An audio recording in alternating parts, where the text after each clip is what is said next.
Labdien! Kā mākslīgo intelektu varētu izmantot muzeja darbā? Meklētājā jums būs jāieraksta ChatGPT un jāielogojās. Es to esmu jau izdarījusi ar savu Gmail kontu un iepriekš esmu jau sarunājusies ar mākslīgo intelektu, lūgusi tam uzrakstīt. Piemēram, uzrakst pasākumu plānu par tavs tērpu izstādi. Man ir iedoti gan mērķi, gan datums, gan eksponāti, gan atsauksmes uzlabojumi. Pēc tam es turpināju diskutēt ar mākslīgo intelektu un palūdzu, lai uztaisa darba lapu tērpu izstādes apmeklēšanai. Šķiet, mākslīgais intelekts mani nesaprata, jo uzrakstīja tādu kā plakāta plānu, kā ir jābūt virsrakstam, galvenajam attēlam, aprakstam, datumiem, atrašanās vietai, biļešu cenai, kontaktinformācijai. Bet pēc tam es paprasīju, kāda būtu skolēnu darba lapa, ja viņi šo izstādi skatās.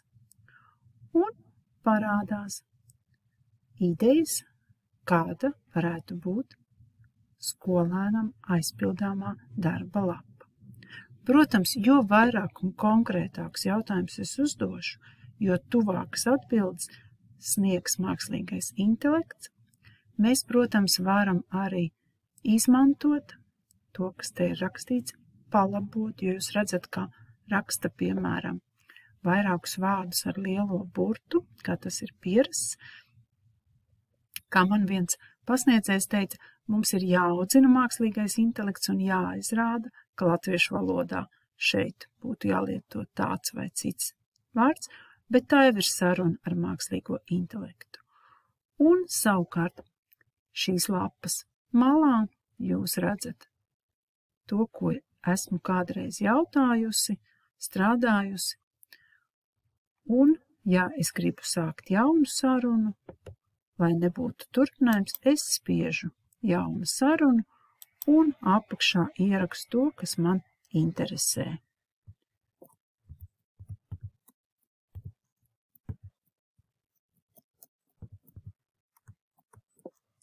Tāda ir laba reklāma. Un jūs redzat, ka dažu sekundžu laikā jūsu priekšā parādās skaidrojumi, idejas. Jūs varat arī apstādināt procesu un pateikt, ka tālāk jums nevajag, bet ir vērts kādreiz arī palasīt un pārliecināties, vai jūsu domas par konkrēto jautājumu sakrīt ar mākslīgā intelekta. Piemēram, arī stundas plānu.